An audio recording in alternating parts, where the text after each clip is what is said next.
This is Revathi. Welcome to అందమైన కథల పొదరిల్లు. Video చూస్తున్న వారికి లైక్స్, కామెంట్స్తో సపోర్ట్ చేస్తున్న వారికి thank you so much. Maharshi episode number 38.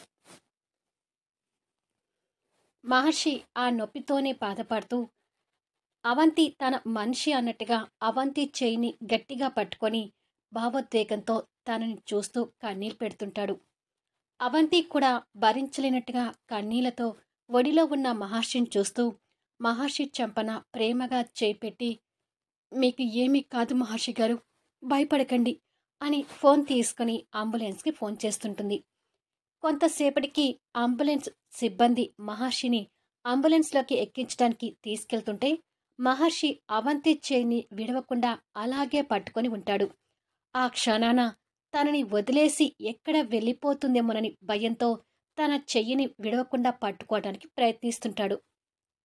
Ambulance staff ఆ చెయ్యిని విడిపించే ప్రయత్నం చేస్తున్నా కూడా అంత నొప్పిలో కూడా తన చెయ్యిని గట్టిగా పట్టుకోవడానికి ప్రయత్నిస్తుంటాడు.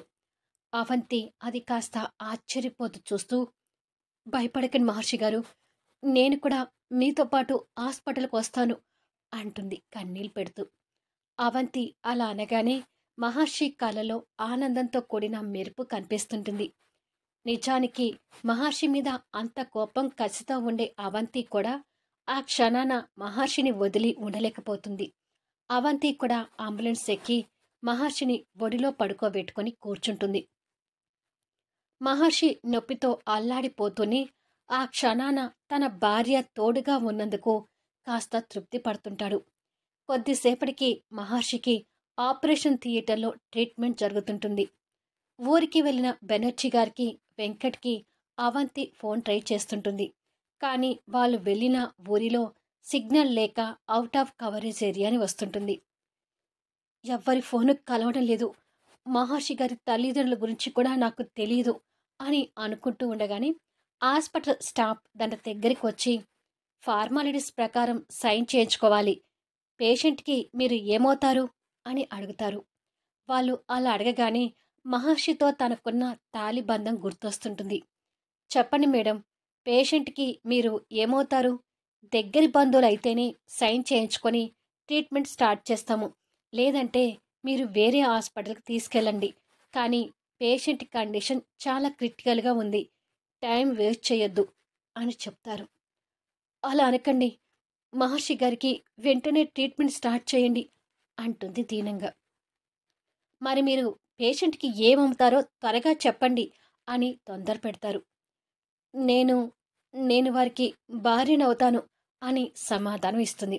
ఓకే, అయితే ఇక్కడ సైన్ చేయండి అని చెప్పి అవంతితో ఫార్మాలిటీస్ పూర్తి చేయించుకుని, కాసేపట్లో పోలీసులు వస్తారు, ఈ మర్డర్ అటెంప్ట్ ఎలా జరిగిందో పోలీసులకు చెప్పండి అని చెప్పి వెళ్ళిపోతారు. అవంతి కన్నీళ్ళు పెట్టుకుంటూ కూర్చుంటూ మహర్షి పట్టుకోవడం వల్ల ఎర్రగా కందిన తన చెయ్యి వైపు చూస్తూ, మీరంటే నాకు కోపమే కానీ మీ ప్రాణాలు పోవాలని కోరుకునేటంత కోపం లేదు మహర్షి గారు, మీరు ఎలాంటి వారైనా ఆ క్షణంలో మిమ్మల్ని అలా చూసి తట్టుకోలేకపోయాను, బహుశా తాలిబంధానికి ఉన్న మహిమ అదేనేమో అని ఏడుస్తూ, మీకు ఏమీ కాకూడదు అని కోరుకుంటూ అక్కడ ఉన్న వినాయకుడి దగ్గరికి వెళ్ళి భక్తితో ప్రార్థిస్తూ ఉంటుంది. కొద్దిసేపటికి పోలీసులు వచ్చి అవంతిని ప్రశ్నలు వేస్తుంటారు. తను చూసిన విషయాలు చెప్తుంటుంది. వచ్చిన ఎస్ఐ మహర్షికి ఫ్రెండ్ కాబట్టి తను మహర్షి భార్య అనగానే నమ్మలేకపోతుంటాడు. తర్వాత మహర్షితో మాట్లాడవచ్చులే అని తను చెప్పిన విషయాలను స్టేట్మెంట్గా తీసుకొని మహర్షి కండిషన్ తెలుసుకొని వెళ్ళిపోతాడు. మహర్షికి ట్రీట్మెంట్ జరుగుతుంటే ఆ నైట్ అంతా మహర్షితో తనకున్న జ్ఞాపకాలను తలుచుకుంటూ ఏడుస్తూ కూర్చుంటుంది. ఉదయం 8 అవుతుండగా మహర్షికి ఆపరేషన్ చేసిన డాక్టర్ బయటకొస్తారు. అవంతి కన్నీళ్ళు తుడుచుకొని డాక్టర్ దగ్గరికి వెళ్ళి, మహర్షి గారికి ఎలా ఉంది డాక్టర్ అని అడుగుతుంది కంగారుగా. Don't worry, is out of danger, కానీ కత్తిపోటు బలంగా దిగటం వల్ల పేషెంట్ని చాలా జాగ్రత్తగా చూసుకోవాలి, మరో గంటలో పేషెంట్ స్పృహలోకి వస్తాడు, అప్పుడు వెళ్ళి పేషెంట్ని చూడండి అని చెప్పి డాక్టర్ వెళ్ళిపోతాడు. రాత్రి నుంచి మహర్షికి ఏమవుతుందోనని టెన్షన్లో ఉన్న అవంతికి డాక్టర్ మాటలు ఊరటనిస్తాయి. ఆ సంతోషంలో వినాయకుడి దగ్గరికి మళ్ళీ వెళ్ళి దండం పెట్టుకుంటుంది. తర్వాత తన బట్టల వైపు చూసుకునేసరికి అంతా రక్తం అంటి కనిపిస్తుంటాయి. మహర్షి గారి దగ్గరికి ఇలా వెళ్ళటం కరెక్ట్ కాదు. ఇంటికి వెళ్ళి ఫ్రెష్ అయి వస్తాను అని అనుకుంటుంది. అనుకున్నట్టుగానే ఇంటికి వెళ్ళి ఫ్రెష్ అయ్యి తిరిగి హాస్పిటల్కి వస్తూ మహర్షి పేరెంట్స్ ఎవరు అనేది గౌతమ్కి ఏమైనా తెలిసి ఉంటుందా? ఒకసారి ఆఫీస్కి వెళ్ళి గౌతమ్ని కలుస్తాను అని అనుకొని ఆటోలో వెళ్తుంటుంది. కొన్ని నిమిషాల్లో గౌతమ్ ఛాంబర్లోకి వెళ్ళేసరికి అవంతిని గమనించకుండా గౌతమ్ ఫోన్లో రౌడీలు తిడుతూ, మీకు వివరంగా చెప్పాను కదా, ఆ మహర్షి ప్రాణాలకు ఏమీ కాకుండా చితక్కొట్టి వదిలేయమని, అసలు మర్డర్ వరకు ఎందుకు తీసుకొచ్చారు అని వాళ్ళ మీద విరుచుకుపడుతుంటే అవంతి అది విని నిర్ఘాంతపోతూ ఇదంతా గౌతమ్ పనా అని అనుకుంటుంది. అసలు డబ్బిచ్చి మిమ్మల్ని ఆ పని చేయమనడం నాది తప్పు అని విసురుగా ఫోన్ పెట్టేసి ఇటువైపు చూసేసరికి ఎదురుగా అవంతిని చూసి చిన్న షాక్ అవుతాడు.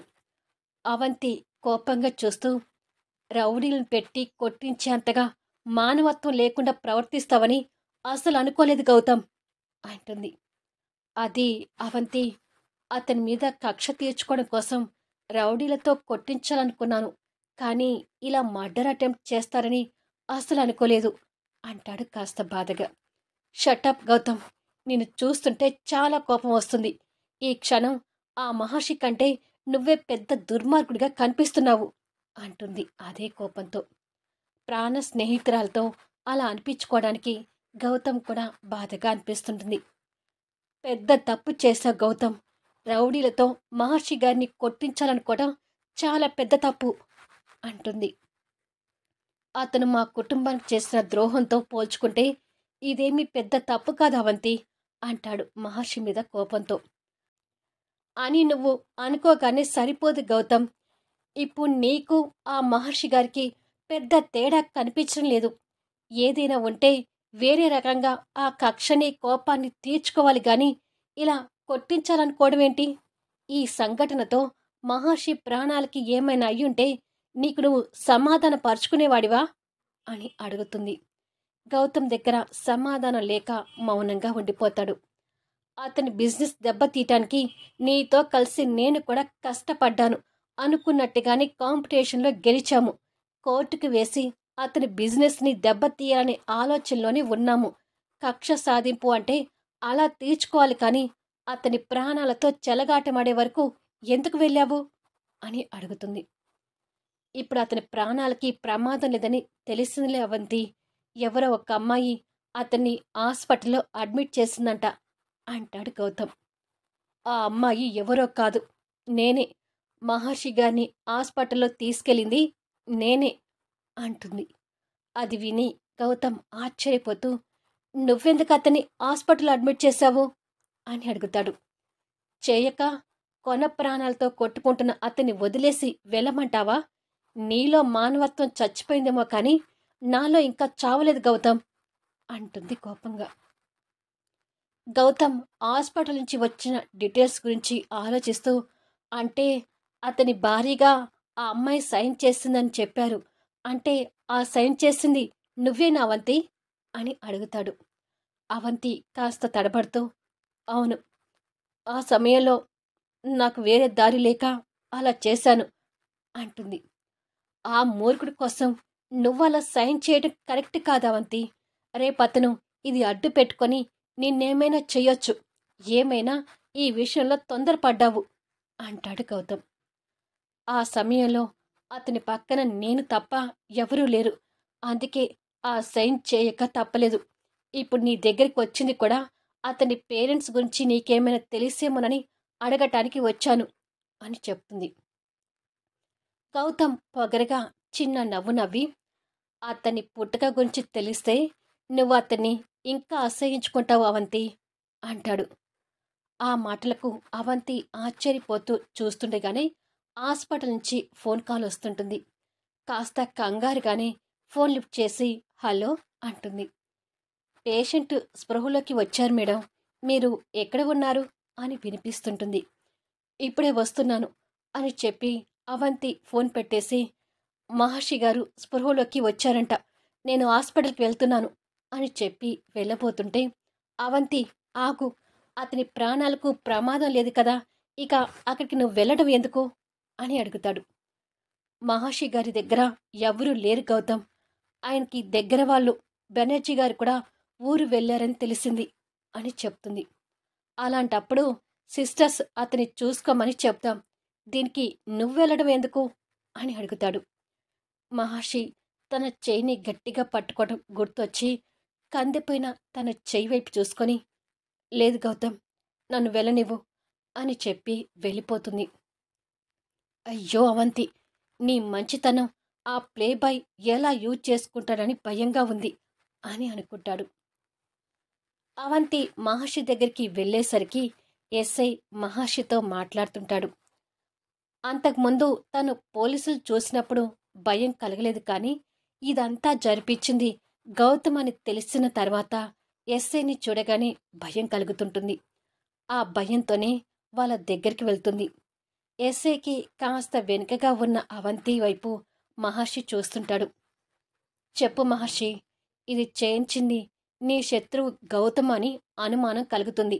నీ సమాధానం బట్టి నేను అతని మీద వెంటనే యాక్షన్ తీసుకుంటాను అంటాడు ఎస్ఐ. ఎస్ఐ మాటలు వినగానే మహర్షి ఏం చెప్తాడోనని అవంతి ఇంకా భయపడుతుంటుంది. మహర్షి తన భయాన్ని గమనిస్తూ గౌతమ్కి తనకు మధ్య ఉన్న ఫ్రెండ్షిప్ రిలేషన్ గుర్తు చేసుకుంటాడు. సమాధానం చెప్పు మహర్షి అంటాడు ఎస్ఐ. లేదు, నువ్వు అనుకుంటున్నది నిజం కాదు. నా దగ్గర డబ్బు ఉందని తెలిసి కొంతమంది దోపిడీ దొంగలు ఆ డబ్బు కోసం నన్ను గాయపరచాలని చూశారు. నేను కూడా వాళ్ళను ఎదిరించేసరికి వాళ్ళకి వేరే అవకాశం లేక నన్ను కత్తితో పొడిచారు. ఇదే జరిగింది అని చెప్తాడు మహర్షి. మహర్షి సమాధానం విని ఎస్ఐ పక్కన ఉన్న అవంతి ఆశ్చర్యపోతుంటారు. ఎస్ఐ మహర్షి మీద కాస్త కోపం తెచ్చుకుంటూ, నువ్వు కథలు బాగా అల్లుతావు కాబట్టి డైరెక్టరీ అయ్యుంటే బాగుండేది మహర్షి, ఇలా ఎన్నిసార్లు అతన్ని తప్పిస్తావు అని అడుగుతాడు. నేను చెప్పిన స్టేట్మెంట్ తీసుకుని కేస్ క్లోజ్ చేయరా అంటాడు మహర్షి. నువ్వన్నాక చేయక తప్పుతుందా అంటాడు ఎస్ఐ తలకి క్యాప్ పెట్టుకుంటూ. అబద్ధం చెప్పిన మహర్షి కాస్త ఇబ్బందిగా తల తిప్పుకుంటే, సరే ఇక వెళ్ళొస్తాను అని చెప్పి ఎస్ఐ వెళ్ళబోతూ పక్కనున్న అవంతిని చూస్తాడు. ఎస్ఐ తిరిగి మహర్షిని చూస్తూ, నాకు చెప్పకుండా పెళ్ళెప్పుడు చేసుకున్నావు అని అడుగుతాడు. అది విని మహర్షి కాస్త భయపడుతుంటాడు. ఈ అమ్మాయి ఎవరో నీ భార్య అని చెప్పి సైన్ చేసింది, అందుకే అడుగుతున్నాను అంటాడు ఎస్ఐ. మహర్షి ఏం చెప్తాడా అని అవంతి కూడా చూస్తుంటుంది. ఎస్ఐ మాటలకు మహర్షి ఇంకా కంగారు పడుతూ, తను నా భార్య ఏమీ కాదు, తెలిసిన మనిషి, ఏదో నా ట్రీట్మెంట్ కోసం అలా సైన్ చేసుంటుంది అని కవర్ చేస్తాడు. ఆ మాటలకు అవంతి మహర్షి వైపు కాస్త కోపంగా చూస్తూ, పేటెంట్ రైట్స్ విషయంలో నువ్వు నా భార్యవి అని మాట్లాడిన సంఘటన గుర్తు చేసుకుని అవసరానికి తగ్గట్టుగా మాట్లాడుతున్నాడు అని అనుకుంటుంది మనసులో. నేను కూడా అదే అనుకున్నానులే మహర్షి, సరే ఇక వెళ్తాను అని చెప్పి ఎస్ఐ వెళ్ళిపోతాడు. మహర్షికి గాయమైన చోటే చూసేసరికి అక్కడ ఆపరేషన్ చేసి పెద్దగా బ్యాండేజ్ వేసి కనిపిస్తుంటుంది. ఆ గాయాన్ని చూస్తూ దగ్గరికి వచ్చి, త్వరగానే కోలుకుంటారని డాక్టర్ చెప్పారు, మీరు ఎలాంటి భయం పెట్టుకోకండి అని ధైర్యం చెప్తుంది. అలాగే అన్నట్టుగా మహర్షి తల ఊపి ఎర్రగా కందిన తన చెయ్యి వైపు చూసి, మిమ్మల్ని చాలా ఇబ్బంది పెడుతున్నాను కదా అంటాడు. అదేమీ లేదు అంటుంది అవంతి. ఇప్పటికే మీరు నా కోసం చాలా శ్రమ పడ్డారు, ఇక మీరు ఇంటికి వెళ్ళండి అంటాడు. కానీ అవంతి మహర్షిని అలా ఒంటరిగా వదిలి వెళ్ళలేక, పర్వాలేదు ఉంటానులే అని చెప్తుంది. మళ్ళీ నెక్స్ట్ వీడియోలో కలుద్దాం. ఇకపై మహర్షి అవంతి మధ్య ఎలాంటి సన్నివేశాలు రాబోతున్నాయి? ఈ క్రమంలో అవంతి కోర్టు విషయంలో కాంప్రమైజ్కి వస్తుందా? లేక ఏ లెక్కకు ఆ లెక్కే అని మొండిగా ఉంటుందా? తెలుసుకోవాలి అంటే అద్భుతమైన కథనంతో ఆసక్తికరంగా సాగిపోయే కథా వీడియోస్ని మిస్ కాకుండా చూడండి. కథ నచ్చితే దయచేసి లైక్ చేయండి, కామెంట్ షేర్ చేయండి, సబ్స్క్రైబ్ చేసుకొని ఛానల్ షేర్ చేస్తూ సపోర్ట్ చేయండి. Thanks for లీజనింగ్.